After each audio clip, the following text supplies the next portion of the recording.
We know who Kamala Harris is running. We know the combinations here.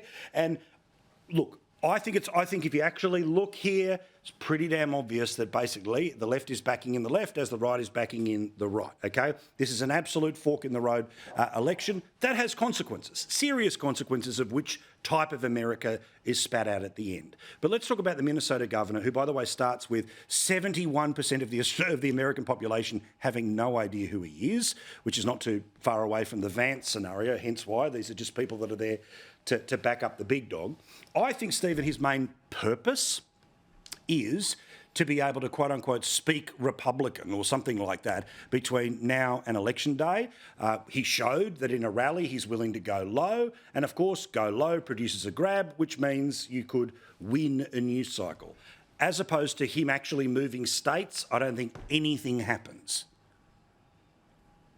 No, look, I think that's a fair assessment, Paul. My daughter said to me when she got back from school today, "What do you know about this bloke?" To which my response was, "Nothing. I'm not interested in him.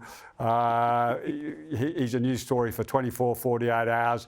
He's irrelevant, just like Vance is ultimately, to the broader debate. But it'll fascinate American media for 24, 48 hours, and then we'll get back to the main game of Trump versus Harris and how they're going to position themselves policy-wise and whether or not Trump can be disciplined or Harris can provoke him into being undisciplined."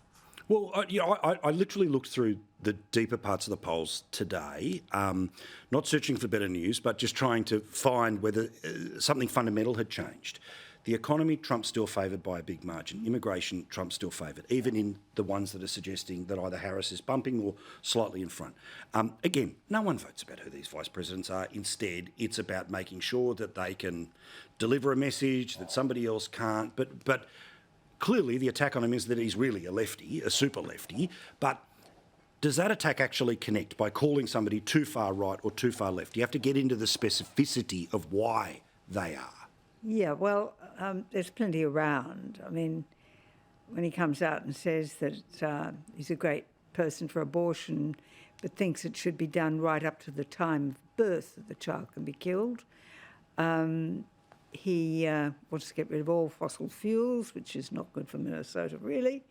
But I said here, I think a couple of weeks ago, should she pick? I said Shapiro. Oh, yeah. Because, I mean, Pennsylvania's got 19 votes. Yeah. The governor of a state, you must win. And I mean, okay, well done. But I think the fact that he is Jewish, the fact that he is pro-Israel, made it very difficult for her to take on the party. And Minnesota has got the largest mosque in America, I think, in it, and it's got a large Muslim population. So